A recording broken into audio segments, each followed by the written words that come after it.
Now that the 2020 Stanley Cup Playoffs are over, we have ourselves room to actually breathe and talk about some of these other rumors and ideas of other teams going around the NHL and the media. Today we're taking a look at what was said on RDS when making out potential trades for the Montreal Canadiens. Now, RDS is the French version of TSN. It's TSN in Quebec, but because Quebec people speak French, this broadcast is in French. And recently they had themselves a segment where they were talking about the Montreal Canadiens and some potential fantasy trades. The graphic over here was posted on Twitter by NHL Watcher, and I wanted to bring this on the channel just because, hey, I think it's a pretty interesting idea to talk about, so why not garner the discussion here? And you know, at the end of the day, that's what we do in this channel. We garner discussion and we talk about the sport that we love. The title here says, Si j'étais Bergevin, which translates to, If I Was Marc Bergevin. This is an offer that I would do, the hosts of RDS discuss. The trade offer is this. Montreal would send to the Tampa Bay Lightning Brendan Gallagher, Phillip Danault, and Brett Kulak in exchange for Steven Stamkos and Alex Killorn. Now, this is a big trade idea, but it's one that I wanted to bring up because it kind of relates to another idea we've already brought up on the channel before. This is a video that we made a few weeks ago discussing whether or not the Tampa Bay Lightning would, could, or should consider trading Steven Stamkos. That is Stanley Cup champion Steven Stamkos, by the way. Haha. Yes, he was the first player to lift the cup for the Lightning yesterday, and he is indeed a Stanley Cup champion. But this trade idea goes over the possibility of whether or not Stamkos could be traded with Killorn to Montreal in exchange for that package, Gallagher, Danault, and Kulak. Now, why exactly would a trade like this even be discussed? Well, here's the philosophy why. When you're in a position where you're winning hockey games, you have 4 Conn Smythe caliber players in Nikita Kucherov, Braden Point, Victor Hedman, and Andrei Vasilevsky, not to mention the very good supporting staff around them like Blake Coleman, who got his first goal in forever yesterday, Andrei Palat's a very good point producer, and you got some of the younger pieces that did really well too, like Sergachev, like Cirelli, etc. When you're in a position where these guys led you all the way to the finals without your Steven Stamkos, who is making a boatload of money on your cap hit, is there a possibility that you consider trading the man because you have proved time and time again that this team, like it or not, doesn't need Stamkos to win? They won the Stanley Cup with Steven Stamkos literally playing less than 3 minutes the entire postseason. Now, I get that he made the absolute most out of his very limited time on ice, scoring a goal in the Stanley Cup Finals. That's amazing. But the bottom line is, they didn't need Stamkos to win. Like, at all. And for a Tampa Bay team that's in a position where they need to re-sign some very important younger guys like Cirelli, Sergachev, and Chernak, 3 guys that are all eligible for offer sheets, on a team that only has $5 million of cap space to re-sign them, you may be thinking, okay, who knows if Stamkos could be a potential guy they move. Not because he's bad, but because he makes a lot of money, and because they don't need him to win. People have talked about trading Johnson, Gord, and Killorn for years now, but who knows if a Steven Stamkos could be that guy to actually move out. That's why this trade proposal here on RDS says Stamkos and Killorn. Because that's $13 million in cap space you're freeing up, 8.5 of Stamkos, and 4.45 of Alex Killorn.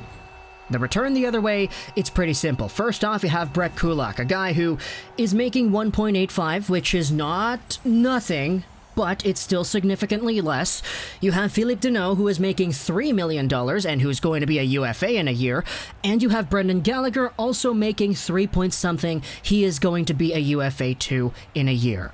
For the Tampa Bay side, there's a little bit more fuel to the fire because this actual trade proposal and this idea on RDS was made before they won the cup. So now, you take a look at it, the Lightning have the opportunity to just say, okay, we've already won a cup. We did it with this core. We did it without Stamkos. We're in a position where we need to move money now, so why not trade away some of the more undesired contracts that we have in Killorn and attach a Stamkos there too, and in return, what we're getting is about $8 million from cap space back, but that's the amount of a Steven Stamkos in its entirety. We're also still freeing up the Killorn money, so about $5 million is coming off of the books. Now we have $10 million of cap space, and now we can try to re-sign some of our guys. Obviously, that's not enough to re-sign all of Cirelli, Sergachev, and Eric Cernak, but there's an opportunity here. Plus, you're still free to move the rest of the Gourds and the Johnsons as well if you really like to. For the Canadiens, though, this trade is being made on their point of view from the RDS guys because it's been kind of known for a while now. The Canadiens need a number one point producer, a number one scorer who can just be the guy. You say, okay, we're down by 1 with 2 minutes to go. Who's out there and who can we rely on? Probably like 6 out of 10 times to score a goal to tie things up. It's gonna be that Steven Stamkos. It's gonna be that Patrick Laine. It's gonna be that Artemi Panarin. Not saying they're in the same tier, but that's the kind of players they are. Clutch players to score points when you really need them to. And I get that Suzuki is great, Kotkaniemi is great, Gallagher, Danault, these guys are also pretty good too, but this Stamkos is that clutch guy.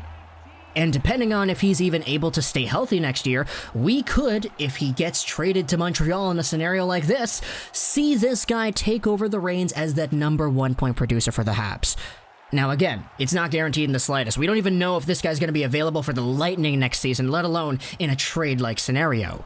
But this idea does do the Canadiens a little bit of a favor by giving them that number one point producer. It frees up some space on the left side because, hey, Kulak is a guy who a lot of people are speculating is going to be able to be moved anyway because Edmondson came in here, plus Romanov.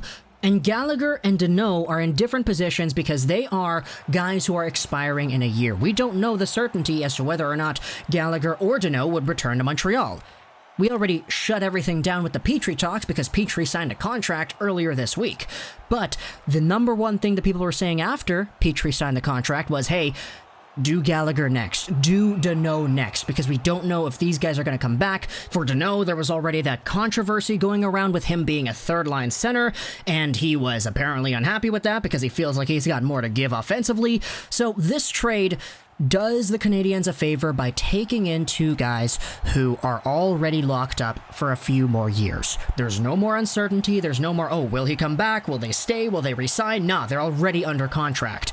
I will say though, the compromise here though is that you're giving up Brendan Gallagher, a guy who really is a very emotional contributor to this Canadiens team. He's a guy you can't replace in terms of the style of game that he plays, and you're just not getting that back with a Killorn or a Stamkos. Sure, they may have other qualities that make them good too, but Gallagher is a very, very unique type of player. On the flip side, what you're giving up in Danault is one of the most underrated defensive centers in the entire league. This guy is very, very good in his own end, and he's a very positive contributor to this Canadiens team overall. It's just the offense kind of dried up a little bit, especially in comparison to what Suzuki and Kotkaniemi did towards the end of the runs against Pittsburgh and against Philly. So there's reason to believe that maybe there could be some potential value in trading away Danault or Gallagher. Danault's name has actually been in the trade discussions over the past few weeks in general. But if you package that up with Gallagher and Kulak, would you be interested in getting a Stamkos and a Killorn as a return? For Marc Bergevin, I honestly would not be surprised if he thought of something like this. Bergevin's very, very liberal with the way that he trades players. We all kind of know this.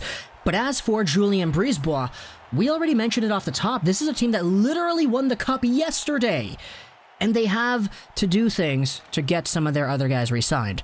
So is this move a move where they move out their captain and one of the contracts that everybody was saying they should be moving anyway, something that Julien Brisebois would consider? I'm not sure. Honestly, I'm not the biggest Lightning fan in the world, so I wouldn't really know the mindset if something like this would even enter the picture, but philosophically to me it makes sense. You guys won without Stamkos. You literally didn't need him to win the Cup. He played 2 minutes for you guys. And if your goal is to remain competitive, you are probably going to be more competitive with a Cirelli and a Sergachev and a Cernak in your lineup than not having those guys. So move money out, Brisebois. That's the philosophy that I see. So tell me in the comments if you think this idea is interesting and if you would do it, if you're a Habs fan or a Bolts fan, or if you're just a fan of any other NHL team. I'd love to hear your opinion as well. Killorn and Stamkos for Kulak, Gallagher, and Danault. What do you think? I hope you enjoyed this video. 99, and bye.